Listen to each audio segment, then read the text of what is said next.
So let us all welcome, with a round of applause, Professor Herman Joseph Kraft. I suspect I'm the first person to show a map today of the Southeast Asian region, the ASEAN region. No, I'm sure the geographers will love me for this. No, basically, this is the Southeast Asian region, which is to a large extent, already synonymous with the ASEAN region.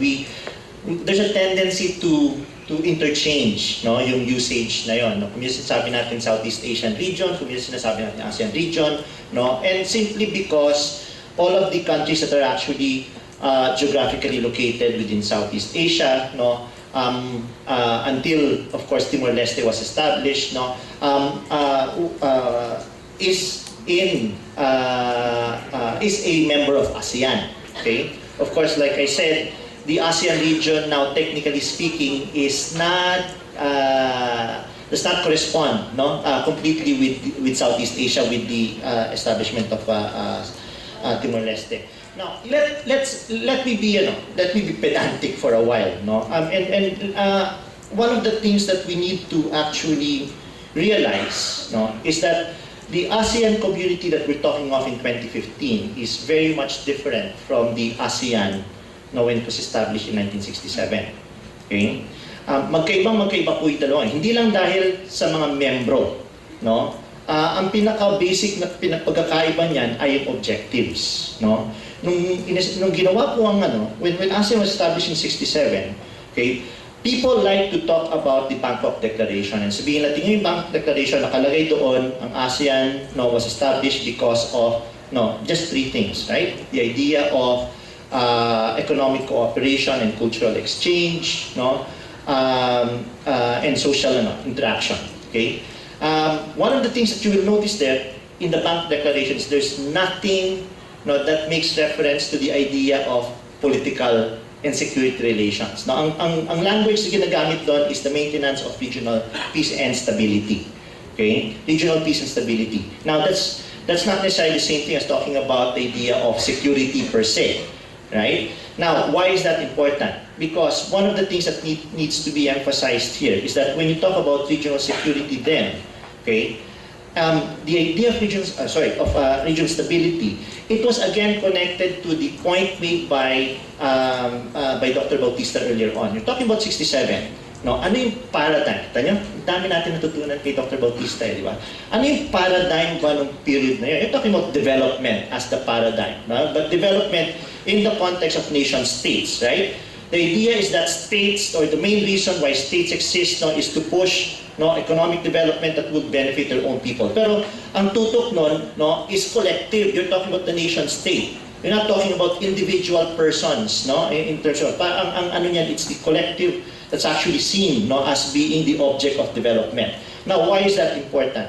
Because basically in that context, the ASEAN states then saw themselves, the states themselves, as the agents of development itself, right? So which means that when you think about the idea of development during that time, okay, it was always seen in the context of nation states being the ones responsible for development and being the object itself of development. Now, why is that important? Because pag titignan natin ngayon ito, papasok ngayon tayo dun sa idea ng stability. Okay? Regional stability was seen not in terms of different states actually coming together in alliances, in order to actually counteract a threat from the outside, but was seen largely in terms of the idea of how do you reinforce the state's capability to push development. Okay, and the main objective behind, or the main method that was actually utilized was the idea of establishing ASEAN, not because of economic cooperation per se. ASEAN was not established in the same way as the EU. Parang iniisip natin magkakaroon ka ng isang economic bloc. Ang purpose ng ASEAN as far as development was concerned was each state wanted to make sure that the international environment was peaceful so that they can concentrate on their own development projects internally. Right? So ASEAN was important primarily from a political standpoint, so that the ASEAN member states, no, could actually concentrate on their respective development projects. Kaya pag titignan ninyo yung sinasabi kanina ni Yusek Bala, yung Treaty on Amity and Cooperation, no? At saka yung Bangkok Declaration. In fact, sa lahat ng mga ASEAN declarations, one of the important things that you will find is the emphasis on national sovereignty and non-interference. This is part of it, no? Walang pakialamanan, may kanya-kanya tayong mga development projects. Okay? That's why it's quite interesting that when you take a look at the developments leading to and the rationale and objectives behind the establishment of an ASEAN Community in 2015, no, those original objectives have changed. No, we're no longer talking. Ando pa rin ang non-interference. No, you look at the ASEAN Charter; it's still one of the important norms of ASEAN. Okay, but now the emphasis is on the idea of cooperation. Okay? No, kaya meron kang ASEAN Economic Community, may ASEAN Social Cultural Community ka, meron kang Political Security Community. Okay? That was what the Charter was all about when it was actually established in 2007. Okay? It was to institutionalize cooperation among the ASEAN states, no, to go beyond the idea of just, you know, letting different ASEAN states do whatever it is that they need to do in order to pursue their respective development projects. No? That's one. The second point that has to be emphasized is this second point here. Okay, originally they were talking not of ASEAN 2015. They were talking about Vision 2020, right? The idea of establishing an ASEAN community. The target was supposed to be 2020. Okay, but in Cebu, no, in 2007, I think it was, no, they decided that kaya-kaya natin itong gawing 2015. So, no, inabante nila yung deadline at naging 2015. That's why we talk about 2015 as a deadline now. But the point that has to be emphasized, no, is that the second aspect of this whole project behind an ASEAN community, aside from institutionalizing cooperation, was the emphasis now, no, on the idea of caring and sharing societies, meaning to say, ang emphasis ngayon was supposed to be on the people. Okay? On the people, supposedly. Okay? So from nation states, from the idea of a state-centric, no, or an association made up of states whose objectives are very state-centric, supposedly, no, biglang nag-shift siya over to the people as a target of whatever needs to be done. Okay? So, if you take a look at those two things, no, ito po yung mga bagay na in-emphasize nila kung ano ang mga kailangan na changes within ASEAN. So, I was asked to talk about the governance aspect, no? And these are the things that were being discussed, no, as far as the need to actually establish an ASEAN community was concerned. And this was related to the idea of the Charter itself. So, unang-una yung non-compliance. Kasi voluntary nga ang ASEAN. When it comes to, if you look at ASEAN between 1967 and 2007, when the Charter was actually established, no, ASEAN was quite interesting in the sense that it made no real demands on its members. Okay? The assumption was that members will, at their comfort level, apply or enforce, implement whatever was agreed upon, okay, by the ASEAN member states. Okay, so walang mga emphasis na kailangan by this date, ano. That only started, okay, when the ASEAN Free Trade Area was actually established. May mga schedules kung saan kailangan yung mga tariffs ibababa na, no? But that was the only time. Otherwise, all of these declarations, no? Ano yan? It was up to the different states to determine when they think they can actually implement, no, what was there. Now, with the Charter, the idea is that meron tayong enforcement mechanism. Magkakaroon na ngayon ng rules on compliance, no? Pangalawa, no, recommendations on strengthening the secretariat, no? So ito yung institutional elements ngayon ng ASEAN, no? Like I said, the governance elements, no, was at the regional level.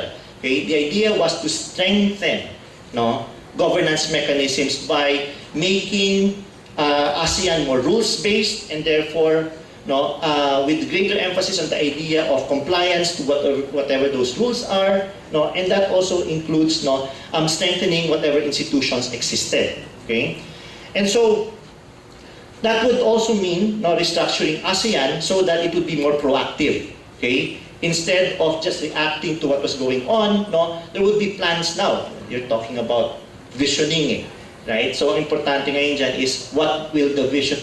Again, going back to what Dr. Bautista was saying, how do you operationalize the vision, right?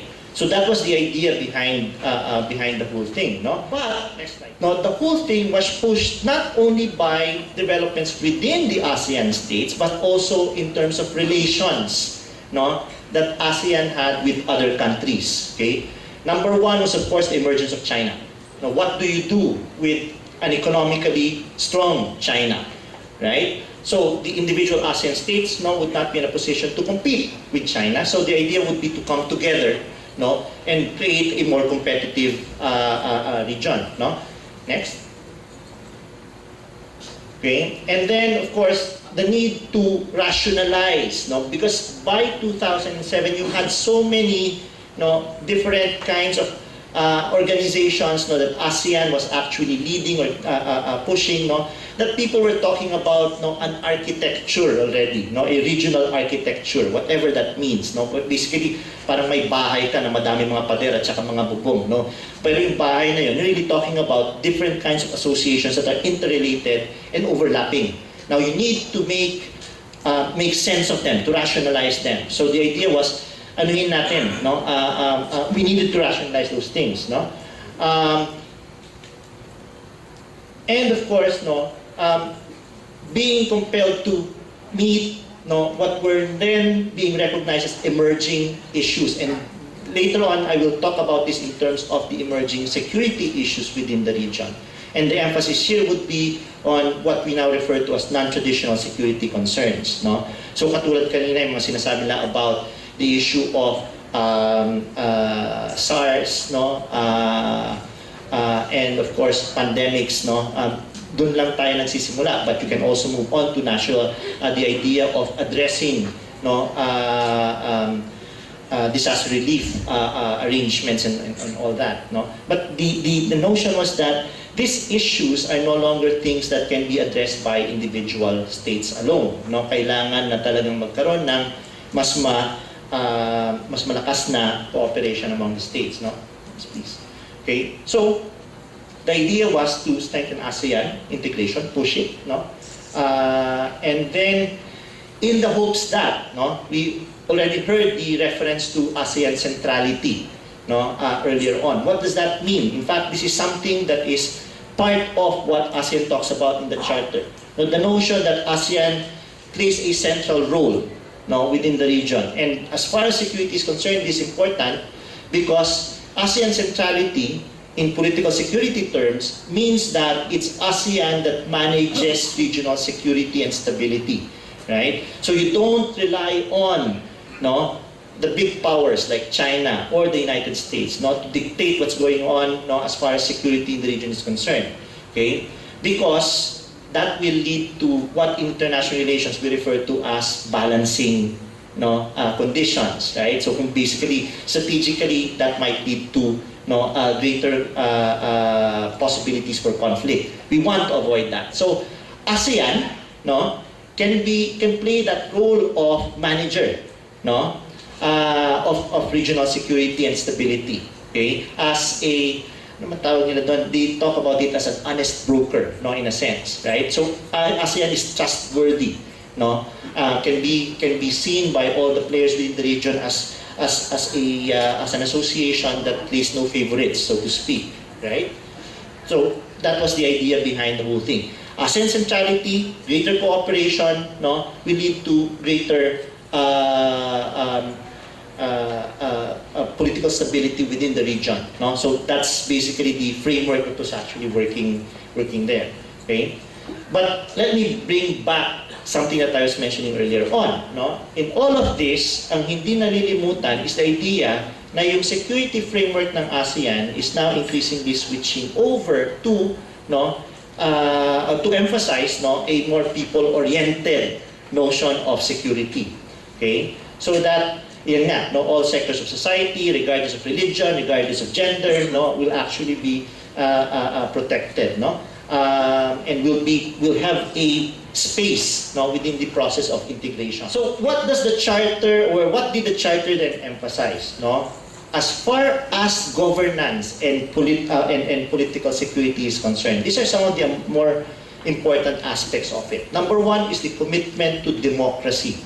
Okay, that's in the charter. And then if you look at the blueprint for the ASEAN political security community, no, it's actually repeated. No, the emphasis on a commitment to democracy, no, the rule of law, good governance, no, and the respect for the protection of human rights and fundamental freedoms, which leads to the second point about establishing, no, a human rights body. That was what Yusek Para was talking about as the ASEAN Intergovernmental, no, Commission on Human Rights.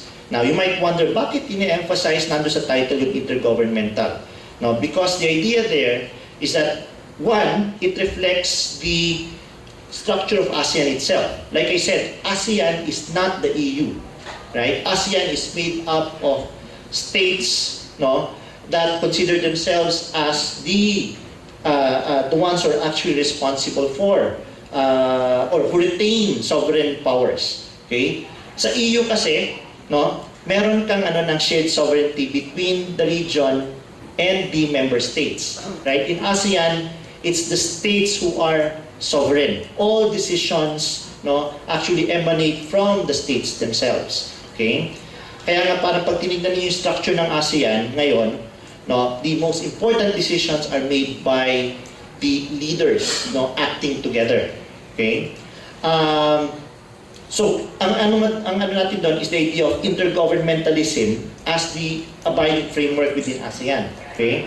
So, the establishment of bodies, no, the idea that all member states are obliged to take all necessary, again, kung titingnan ito, it's very voluntary, no? Obliged to take all necessary measures to effectively implement the provisions of the Charter and comply, no, with all the obligations of membership. Right? So again, it's being left to the members to actually do this, no? So ang ASEAN doesn't really have doesn't have an extensive capacity to compel, no, its members to actually abide by whatever decisions, no, have been made, or to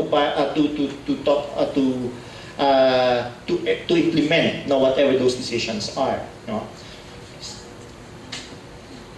Okay, but in the end, no, what the Charter wants is a more rules-based, no, ASEAN. So kaya nga parang when you talk about the idea of what is going on and the demands made by the Philippines with regards to the West Philippine Sea issue, no, the idea of rules-based, no, governance is really central to the whole thing, no.